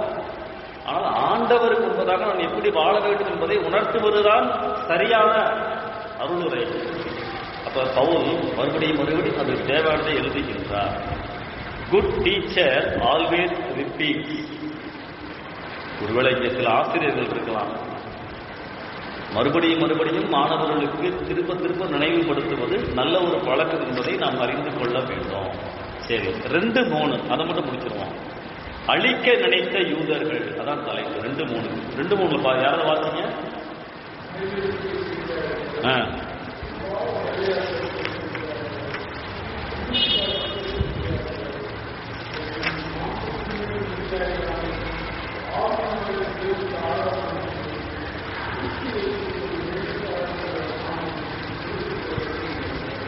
அழிக்க நினைத்த யூதர்களை இங்கே பவுல் சாடுகிறார். அதாவது பவுலுடைய காரியம். பவுலுடைய வேதனை என்ன என்று சொன்னால், சபை மக்களை இவர்கள் குழப்புகிறார்களே. ரொம்ப கோபமாக ஆவேசமாக சில வார்த்தைகளை பயன்படுத்துகிறார். நாய்கள், பொல்லாத வேலையாட்கள், சுன்னத்துக்காரர்கள். பொதுவா நாய்கள் என்று சொல்லி ஏன் சொல்லுகிறார்? யாரை சொல்லுகிறார்? பொதுவா யூதர்கள் புற இனத்தவர்களை, யூதர் அல்லாதவர்களை நாய்கள் என்றுதான் அழைப்பார்களாம். நாய்கள் பரிசுத்தமான ஊழியர்களைப் போல தங்களை காண்பித்து திருட்டுத்தனமாக நுழைந்து சத்தியத்தை திரித்து கூறுபவர்களை பவுல் நாய்கள் என்று அழைக்கிறார். நல்லவங்க மாதிரி நடிச்சு நல்ல காரியங்களை செய்வது போல் நடித்து சத்தியத்தை திரித்து கூறுகின்ற கள்ள ஊழியக்காரர்களை நாய்கள் என்று அழைக்கிறார். அப்புறம் பொல்லாத வேலையாட்களுக்கு எச்சரிக்கையாயிருங்கள். கெட்ட ஊழியர்கள், தீமை செய்கிறவர்கள், தேவனால் அனுப்பப்படாதவர்கள், இடரல்கள் உண்டு பண்ணுகிறவர்கள். அதான் முக்கியமான ஒரு காரணம். அதாவது இயேசு காலத்திலே வாழ்ந்த யூதர்கள் இயேசுவே என்ன பண்ணார்னா அவர்களை பொல்லாத விபச்சார சந்ததி என்றுதான் அழைத்தார். மத்தேயு 12:39, 16:4. ஏன்னா யூத தலைவர்கள் என்ன பண்ணாங்கன்னா தேவனுடைய கற்பனைகளை கை கொள்ளாமல் புறம்பே தள்ளி தங்களுக்கு சொந்தமான வாய் வழியாக வந்த கற்பனைகளை உண்டாக்கி இருந்தார்கள். ஹலக்கா, மிஸ்னா என்று பெயரிட்டார்கள். இதெல்லாம் பழைய ஏற்பாட்டில் தேவன் மூலமாய் கொடுக்கப்படாத சில கற்பனைகளை அவர்கள் செய்தார்கள். இந்த கள்ள போதகர்கள் அவர்களுடைய சந்ததியினர் பவுலின் நாட்களிலும் இருந்தார்கள். ஆண்டவர் இடத்துல சொல்வார் இல்லையா, சுமக்கக்கூடாத பாரங்களை கட்டி உங்களை சுமக்க சொல்லுகிறார்கள், அவர்களோ இழுக்க மாட்டார்கள். நிறைய காரியங்கள் நியாயப்பிரமாணத்தில் இல்லாத காரியங்களை எல்லாம் அவர்கள் செய்ய சொல்லியிருந்தார்கள். அவர்களைத்தான் அவர் பொல்லாத வேலையாட்கள் என்று சொல்லுகின்றார். அதாவது எப்படி சொல்றாங்கன்னா, தேவனுடைய கற்பனையை அறிந்து அதை கைக்கொள்பவர்கள் நல்ல வேலையாட்கள். அவருடைய கற்பனைகளுக்கு கீழ்ப்படியாமல் சொந்த கற்பனைகளை உருவாக்கி ஜனங்களை தவறாக வழி நடத்துபவர்கள் பொல்லாத வேலையாட்கள். அதுதான் அவர் எழுதுறாரு. அப்புறம் என்ன எழுதுறாரு? சுன்னத்துக்காரர்கள். பவுல் கோபத்துல விருத்த சேதனம் பண்ணவங்க கூட எழுதுறாரு. இதுல ஆங்கிலத்துல பாத்தீங்கன்னா மல்டிலேட்டர்ஸ் போடுறது, உறுப்பை சிதைக்கிறவர்கள். இப்படிதான் பவுல் ஓப்பனா எழுதியிருக்கிறது. அதாவது விருத்த சேதனம் உடையவர்கள் அழைக்கலையா, விருத்த சேதனம் அவசியம் என்று கூறுபவர்களை இப்படி அவர் அழைக்கின்றார். யூதர்களை, யூத கொள்கையை பின்பற்றி வந்த யூதர்களை அவர் இப்படி அழைப்பதை நாம் இங்கே பார்க்கின்றோம். அதாவது ஒரு கள்ள உபதேசம் நம்ம நாட்டிலே வந்திருந்தது. நான் முதலே சொன்னேன் இல்லையா, அப்போஸ்தலர் 15:1 இதுக்காக தான் அவங்க கூடியிருப்பாங்க. அதாவது சபையில் இருக்கின்ற யூதர் அல்லாத விசுவாசிகள் உள்ளே வந்திருக்கும் பொழுது அவங்கள்ட்ட போய் நீ முதல் யூதனா மாறு, அப்புறம் நீ கிறிஸ்தவனா மாறு. அப்படின்னா என்ன அர்த்தம்? நீ நியாயப்பிரமாணத்தை கடைபிடிக்கணும், விருத்த சேதனம் பண்ணணும். ஸோ இப்படிப்பட்ட கள்ள உபதேசக்காரர்களை பவுல் சுன்னத்துக்காரர்கள் என்று சொல்லி கொச்சையாக அழைப்பதை நாம் இங்கே பார்க்கின்றோம். அப்ப இன்னைக்கு இப்படிப்பட்ட மக்களையும் நாம் பார்க்க முடியும்.